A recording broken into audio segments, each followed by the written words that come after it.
I've heard a lot of slander against 9 to 5 jobs, if anything.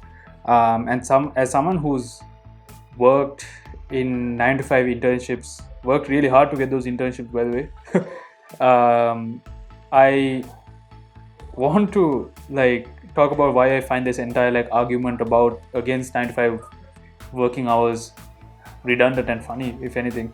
And the first kind of argument I have against this entire thing is the number of hours. The mention of the number of hours is kind of stupid, right? Like, because if you think about any career that you're passionate about, you need to put a certain number of hours into it, like whatever it is. With the age of social media, and when you see a lot of cool entrepreneurs who've done really great things, and people who I have immense respect for, if anything,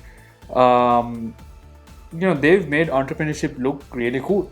And just like Gary Vaynerchuk says, it's like being an entrepreneur now is like being a rapper in the 80s. Everyone just wants to be that because they think it's cool.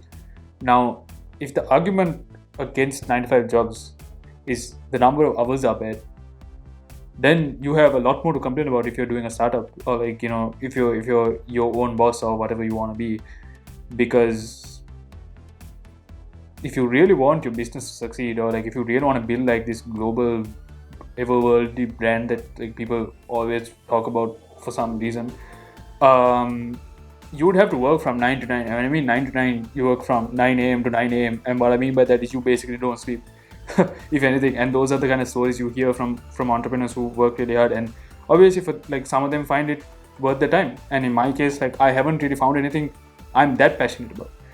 And I think, if you think about number of hours for anything, your life in general, you breathe for 18 hours a day, whatever. If you look at life in that way, as a matter of digits and numbers, you aren't going to really gain any happiness out of any situation you're in, if anything. As someone who's worked in industry for a decent amount of time, I think it's those little moments when you're at work, where you're learning something new, when you're being mentored by someone, and when you're being kind of pushed across to different situations, and when you're meeting new people, and when you're at certain events at work, and you're either dabbling around with technology, or just doing something that you like to do, or just choosing to do something that you like to do, or even just having coffee at work, and just just being competent and better at something than you were the previous day.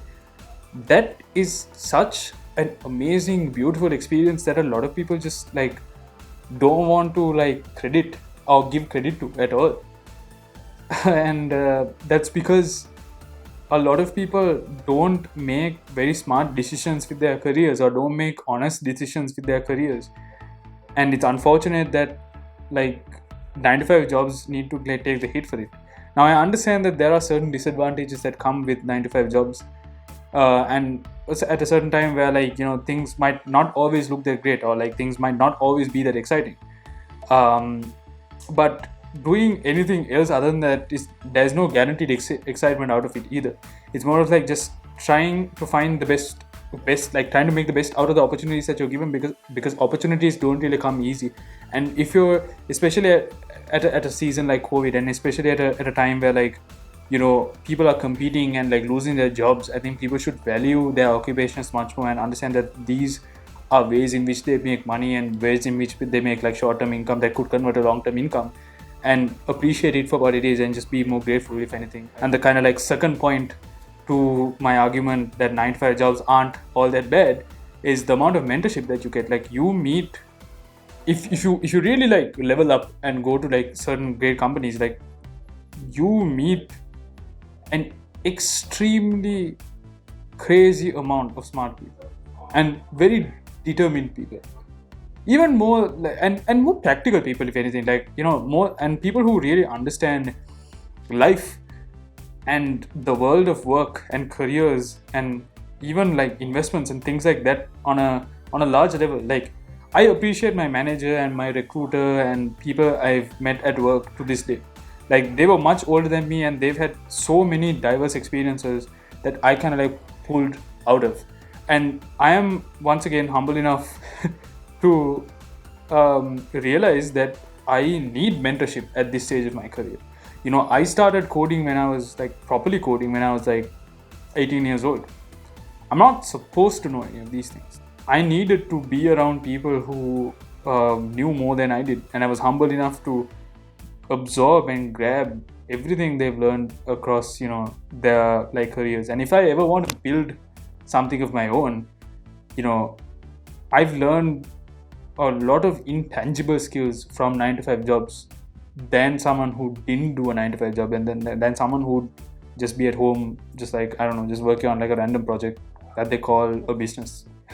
If anything, I think there are some people who are skilled enough to like open up, or like who want to be skilled enough or persistent enough to do like startups or things of that nature. But I think if like that, I think it's completely fine to take a year or two off from those projects and just like work at a work for someone and get those skills yourself, or like get yourself exposed to the best tech stack or the best kind of like skill set that you can get exposed to.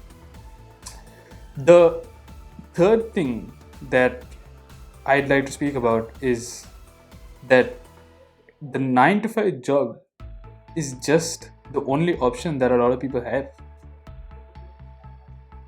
And what a lot of people don't understand is that a lot of entrepreneurs experience a certain level of privilege, like a large sense of privilege. And Mark Zuckerberg himself kind of like said, yeah, like I dropped out of university and worked on Facebook because I knew that my parents could like ensure that I don't fall right down to the streets. And I think that's the same story for a lot of successful entrepreneurs and a lot of successful startups. They have some form of backup option. Like I always mention in like a few of my previous videos, like that's not the kind of reality for everyone, right? Like a lot of people have to look at the immediate work. Like when you're in school, you can't cut schoolwork all the time. You might have to look at your grades because you have to make sure that you get more than a certain grade to kind of like maintain your scholarship to actually stay in like an international country kind of thing. And different people have different kind of situations and different kind of like environments, and like some people can't afford tuition, so they have to work part-time, so they might not have enough time for projects, like things of that nature. And sometimes it takes a while for people like that to actually get to a stage where they could do something, or they might even not want to do that because they're very happy with the lives that they live as a 9 to 5 employee. You still get to learn a lot, you still get paid, like people take care of you at least to a certain degree, like you're not being treated badly if you go to a good place, and you get to make a lot of memories, and you get to just like add a lot of more comfort to your life than something else. Like I feel like someone who's like someone who has, especially someone who has to take care of family, like in my case, like my father, like he didn't have the option to actually like go for a startup and take that risk of going, because he had to work really hard to like feed us and feed my family as a breadwinner. So it's not the kind of life that fits everyone, and I think that's okay. Like working like not doing your own thing and working for someone else, and just like enjoying the experience of working for a respective company and doing very well there is a very wholesome thing to do. And if you could be financially free and find avenues to do that, I think that's brilliant. But I think people should look at the merit that comes with these opportunities rather than just complain about all the good things that life gives. We are extremely privileged to actually be able to make choices with regards to our careers, at least some form of a choice, and that's not the reality for a lot of people. So I think people should be more grateful for these opportunities and not slander these respective like career paths, and give merit and credit to these respective avenues, because these are extremely great options. And I think, to me, even if I could be in a good setting as a 9 to 5 employee for a certain period of time until I'm hopefully financially free, I try my best to enjoy every single day I have in that experience portfolio. Um, I've enjoyed my time thus far, and I wouldn't change anything about my career, and I'm very proud about that. So yeah, thank you.